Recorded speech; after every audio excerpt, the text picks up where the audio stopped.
चलिए बच्चों, आपका स्वागत है हमारे YouTube चैनल ब्रिंग स्टडी में, जहां मिलते हैं क्वालिटी कंटेंट्स। आज हम पढ़ेंगे वाक्य। इससे पहले हमने पढ़ा था वाच्य, जिसकी लिंक हमारे डिस्क्रिप्शन में दी हुई है। चलिए आज समझते हैं वाक्य क्या है। वाक्य अर्थात सार्थक शब्दों का व्याकरणीय प्रयुक्ति, अर्थात ऐसा शब्द या ऐसी लाइनें जिसमें सार्थक शब्द हो, अन्यथा वह वाक्य नहीं हो सकता। चलिए परिभाषा समझने की कोशिश करते हैं कि सार्थक शब्दों के व्याकरणिक प्रयुक्तियों से युक्त होने पर बने व्यवस्थित पद समूह को वाक्य कहते हैं। किसको कहते हैं? पद समूह को वाक्य कहते हैं। परंतु वाक्य में क्या होना चाहिए? सबसे जरूरी क्या होगा? व्याकरणीकरण। अगर व्याकरण उसकी गलत है तो वो वाक्य का अर्थ का अनर्थ हो सकता है। तो इसके लिए हम सबसे पहले एक उदाहरण से देखते हैं। नहीं, इससे पहले हम देखते हैं कि इसके अंग कितने होते हैं। इसके दो अंग होते हैं। पहला कौन? उद्देश्य और विधेय।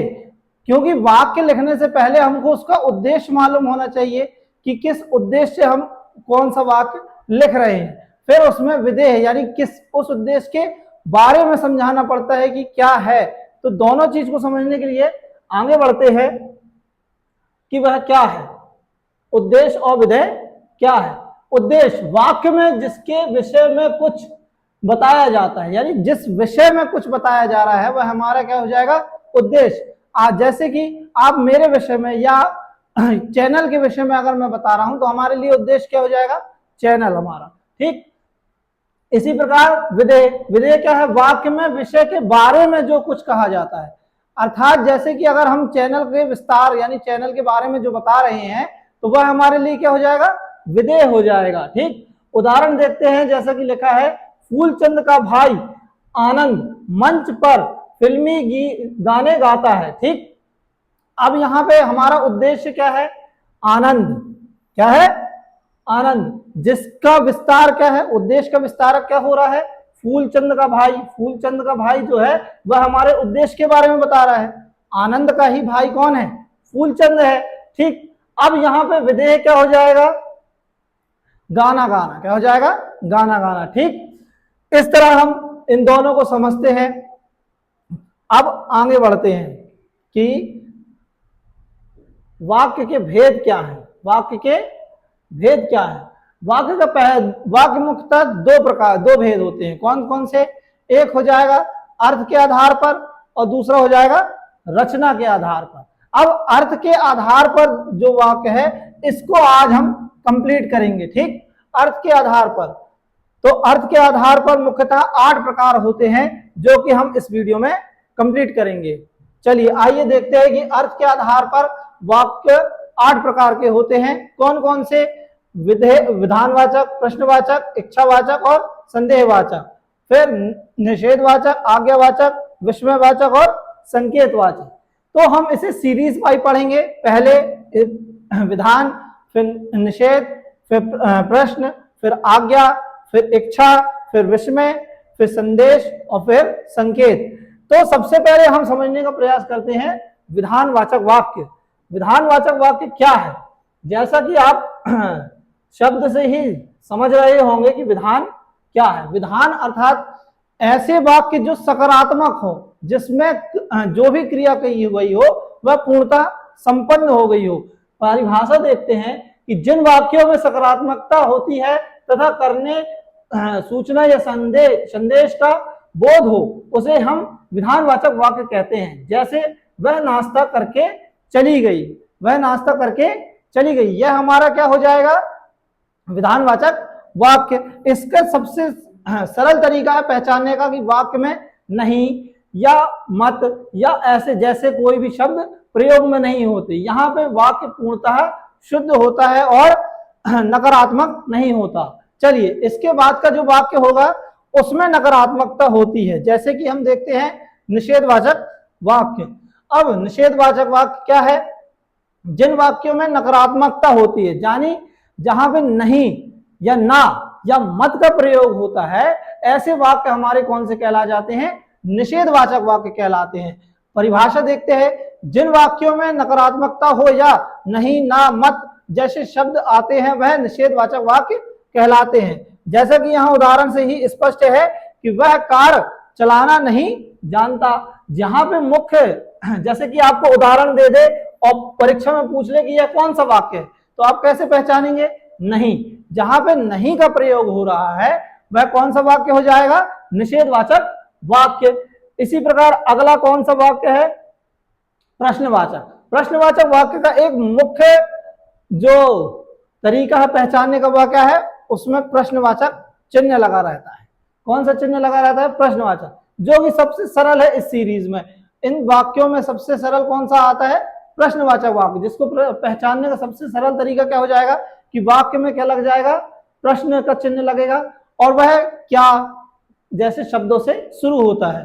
ठीक, परिभाषा जान लेते हैं। जिन वाक्यों में प्रश्न की अनुभूति हो वह प्रश्नवाचक वाक्य कहलाते हैं। ठीक, उदाहरण हमारा क्या हो जाएगा? क्या आप मेरे घर चलेंगे? ऐसे और भी उदाहरण बना सकते हैं हम। क्या आप खाना खाएंगे? क्या आप पानी पिएंगे? क्या आप मेरे साथ खेलने चलेंगे? तो यह कौन से वाक्य हो जाएंगे? प्रश्नवाचक वाक्य। ठीक, इसके बाद आता है आज्ञावाचक। जैसा कि हमको शब्द पढ़ने में ही पता चल रहा है कि यह कौन सा वाक्य है? आज्ञा, यानी यहाँ पे आज्ञा की अनुभूति होगी, आदेश की अनुभूति होगी। हम किसी को क्या कह रहे हैं? आदेश दे रहे हैं। ठीक, जिन वाक्यों में आज्ञा, आदेश, विनय, प्रार्थना और चेतावनी का बोध हो वह आज्ञावाचक वाक्य कहलाते हैं। ठीक, जैसे चुपचाप बैठ जाओ। जैसा कि स्कूल में टीचर्स डांटते हैं कि चुपचाप बैठ जाओ, चुपचाप रहो, या यहां मत जाओ, वो मत करो। ऐसे शब्द कौन से कहला जाएंगे? ऐसे वाक्य कौन से कहला जाएंगे? आज्ञावाचक वाक्य कहलाते हैं। ठीक है, अगला देखते हैं इच्छा। यहां पे इच्छा, जहां पे कैसे वाक्य? इच्छा की अनुभूति हो वह वाक्य कौन से कहलाते हैं? इच्छावाचक। जिन वाक्यों में इच्छा, आशीर्वाद, कामना आदि का बोध हो वह इच्छावाचक वाक्य कहलाते हैं। इच्छावाचक, जिनमें आशीर्वाद भी हो, कामना की अनुभूति हो रही हो, ऐसे वाक्य कौन से वाक्य कहलाएंगे? इच्छावाचक। उदाहरण हमारा क्या हो जाएगा? आपकी यात्रा मंगलमय हो। यहां पे हम दूसरे के प्रति क्या कर रहे हैं? इच्छा उत्पन्न कर रहे हैं, अपनी इच्छाएं बता रहे हैं। जैसे आप हमेशा खुश रहें, यह कौन सा वाक्य हो जाएगा? इच्छावाचक वाक्य हो जाएगा। तो ईश्वर तुम्हारी आयु लंबी करे, तो यह क्या हो जाएगा? इच्छावाचक वाक्य हो जाएंगे। यानी समझने का तौर क्या हो जाएगा? जिनमें हम एक अनुभूति बता रहे हैं, इच्छा को बता रहे हैं, अपनी इच्छा व्यक्त कर रहे हैं, वह कौन से वाक्य हो जाएंगे? इच्छावाचक वाक्य कहलाते हैं। चलिए आगे बढ़ते हैं। ठीक, विस्मयवाचक वाक्य। अब विस्मयवाचक वाक्य क्या होते हैं? जिन वाक्यों में विस्मय, हर्ष, शोक, घृणा का बोध हो वह विस्मयवाचक वाक्य कहलाते हैं। इसका सबसे अच्छा उदाहरण क्या हो जाएगा? उसमें यह चिन्ह दिखाई देता है। विस्मयवाचक वाक्य में यह चिन्ह अगर दिख रहा है तो वह कौन सा वाक्य है? हमारा विस्मयवाचक वाक्य है। और भी कई तरीके हैं। अरे, फिर, ऐसे शब्द जो होते हैं, आते हैं, तो ऐसे शब्द कौन से कहलाते हैं? विस्मयवाचक वाक्य, जो कि एक संदेह सा उत्पन्न करते हैं। जैसे यहाँ पे लिखा उदाहरण में, अरे तुम यह क्या कर रहे हो? अरे तुम वहां क्यों जा रहे हो? या परिभाषा से समझते हैं, जिन वाक्यों में विस्मय, हर्ष, शोक, घृणा का बोध हो वह विस्मयवाचक वाक्य कहलाता है। ठीक, इस तरह आप वाक्य को पहचान सकते हैं। अगला देखते हैं संदेहवाचक। जैसा कि शब्द से ही पता चल रहा है कि क्या है? संदेह। जहां में हमको एक शंका उत्पन्न हो वह क्या हो जाएगा? संदेहवाचक वाक्य। ठीक, अब इसमें वो परिभाषा क्या हो जाएगी? जिन वाक्यों में क्रिया के संपन्न होने में संदेह का भाव प्रकट हो संदेहवाचक वाक्य कहलाते हैं। अब यहाँ पे अगर हम कोई काम कर रहे हैं परंतु उस काम में क्या हो रहा है? एक संदेह उत्पन्न हो रहा है उसके खत्म होने में या संपन्न होने में, तो वह कौन से वाक्य कहलाते हैं? संदेहवाचक वाक्य कहलाते हैं। जैसा कि उदाहरण दिया है, अब तक तो पिताजी आ गए होंगे। ठीक, तो ऐसे शब्द यानी ऐसे वाक्य जिनके लास्ट में क्या है? होंगे, हो गए होंगे, यानी गे जैसे शब्द का प्रयोग होता हो तो वह कौन से शब्द कहलाएंगे? संदेहवाचक वाक्य कहलाते हैं। ठीक, चलिए अब हमारा आखिरी बचता है संकेतवाचक वाक्य। ठीक, जिन वाक्यों में क्रिया का होना दूसरे काम पर निर्भर हो ठीक, यानी अगर क्रिया हो रही है परंतु वह दूसरे काम पर निर्भर है तो हम उसको क्या कह सकते हैं, संकेतवाचक वाक्य कह सकते हैं। चलिए परिभाषा देखते हैं। जिन वाक्यों में क्रिया का होना दूसरे काम पर निर्भर हो संकेतवाचक वाक्य कहलाते हैं। उदाहरण के लिए, यदि परिश्रम करते तो पास हो जाते। तो ऐसे शब्द जहां पर यदि तो आते हैं तो वह कौन से वाक्य कहलाते हैं, संकेतवाचक वाक्य कहलाते हैं। आशा करते हैं आपको वीडियो पसंद आई होगी। ठीक है, मिलते हैं दूसरी वीडियो पर।